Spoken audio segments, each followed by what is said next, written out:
კონსპირაციული თეორიებიდან ღია მუქარამდე სამიზნე ქვეყნის თავისუფალი უნივერსიტეტებია. სასწავლებლების, სადაც ქართულმა ოცნებამ სტუდენტებსა და ლექტორებზე გავლენა ვერ მოახდინა, ირკვევა, რომ სუსის სამიზნე ხდება. მამუკა მდინარაძე უნივერსიტეტებს რადიკალიზმის დაფინანსებას აბრალებს. მსგავსი რიტორიკა გაჟღერდა დღეს საპარლამენტო ტრიბუნიდანაც. ივანიშვილის კარის პოლიტიკოსები გვიანონსებენ, რომ საქმეს სუსი შეისწავლის. როდესაც სასწავლო პროცესის ნაცვლად ჩვენ ხედავთ ძალადობრივ პროცესებში ახალგაზრდების ჩართვის მცდელობა, ეს აღარ არის საგანმანათლებლო სივრცე. ამიტომ ჩდება ეს ლეგიტიმური კითხვები და არა იმიტომ, რომ ჩვეულებრივი სასწავლო პროცესი მიდიოდა და უცბად ვიღაცას გაახსენდა ესა თუ ის უნივერსიტეტი. ამ ლეგიტიმურ კითხვებს, რა თქმა უნდა, შეისწავლის სახელმწიფო უსაფრთხოების სამსახური და აქ უნივერსიტეტის დასახელებას არ აქვს, რა თქმა უნდა, მნიშვნელობა.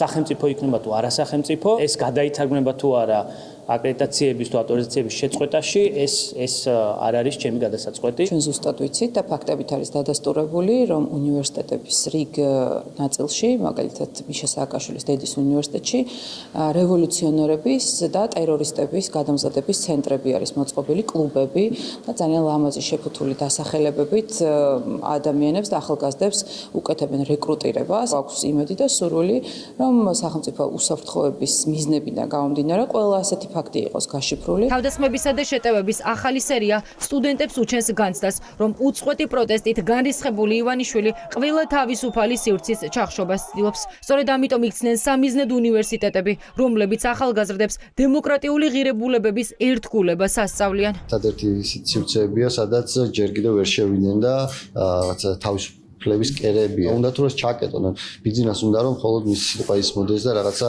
ვერტიკალი ჰქონდეს ეს გაკეთებული, რომ აი განსხვავებული აზრი საერთოდ ჩაკლას და ერთ-ერთი ესეთი კერა არის ეს უნივერსიტეტები, როგორც საქართველოს უნივერსიტეტი, ასევე ილია სახელმწიფო უნივერსიტეტი და ზუსტად ცდელობა და ალბათ შემდეგი ნაბიჯი იქნება თუ იქამდე მივიდნენ, რა თქმა უნდა, რომ მე ალბათ მიადგებიან ამ უნივერსიტეტებსაც და რაღაც შემოიერთებენ, სახელს შეუცვლიან. წყალებში სუსის შექმნა ამ ბოლო დროს ძალიან ბევრი რამე იყო თავის თავზე. იმ ქართულ ოცნების ამომრჩეველ ახალგაზრდებს, რომელიც მჯერა რომ მცირედია, რომ პროევროპულ უნივერსიტეტებში რაღაც კანონსაწინააღმდეგო ხდება და აქციებისთვის ამზადებენ ხალხს. არა, ხალხი თავისთვის ემზადება სახლში აქციებისთვის, რომ 4 ოქტომბერს მშვიდობიანად რევოლუცია მოუხდინოს ქართულ ოცნებას. ერთადერთი რაც ახლა გამოსავალი გვაქვს, რომ ამ ბრძოლაში გავიმარჯვოთ, იმიტომ რომ თუ არ გავიმარჯვებთ, ახლა მაგაზე წარმოდგენების შექმნა მაინც და მაინც არ მინდა, რომ რა იქნება, თქვა რა დაიმართება უნივერსიტეტს, იმიტომ რომ ამის მაგალითი გვაქვს. საბჭოთა კავშირში რაც იყო, ზუსტად იგივე იქნება ქართულ უნივერსიტეტებში. ის რაც ქართულ ოცნებას უნდა, არის ნაკლები განათლება, ნაკლები გონება გახსნილება, ნაკლები კრიტიკული აზროვნება და ახალგაზრდები, რომლებიც დაქვემდებარებულები არიან სამთავრობო პოლიტიკას და სამთავრობო პროპაგანდას. ჩვენი სიმართლე უფრო ძლიერია, ვიდრე მათი პროპაგანდა. ასე პასუხობს ქართული ოცნების შეტევას საქართველოს უნივერსიტეტი, რომელსაც ივანიშვილის გუნდი თავს მორიგ ჯერზე დაესხა. ამბობენ, რომ მათი საქმიანობა გამჭვირვალეა. კონსპირაციული თეორიების საფუძველი კი არ არსებობს. ჩვენი სიმართლე უფრო ძლიერია ვიდრე მათი პროპაგანდა.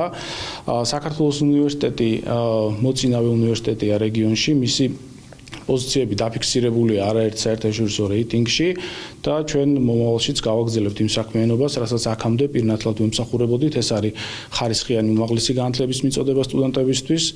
და ამის გაკეთებას ვაპირებთ ყოველთვის ბოლომდე. მოვლენებისათვის საკუთარი სახელის დარქმევა არ უჭირთ იმ ადამიანებს, რომლებიც მთელი ცხოვრება სამეცნიერო საქმიანობაში არიან ჩართული.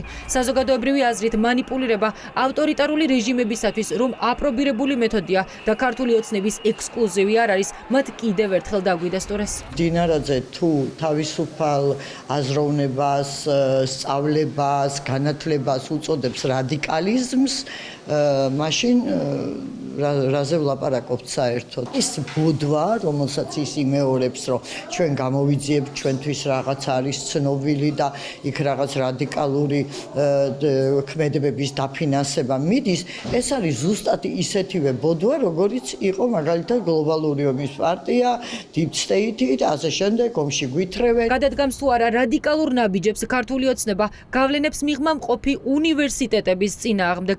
ეს კითხვა მას შემდეგ გაჩნდა, რაც ივანიშვილის კარის პოლიტიკოსებმა კონკრეტულ სასწავლო დაწესებულებებზე თავდასხმის ახალი სერია დაიწყეს. 4 ოქტომბრის მოახლოებით შეშინებული ძალა მუქარის საკუთარ რეკორდს ხსნის.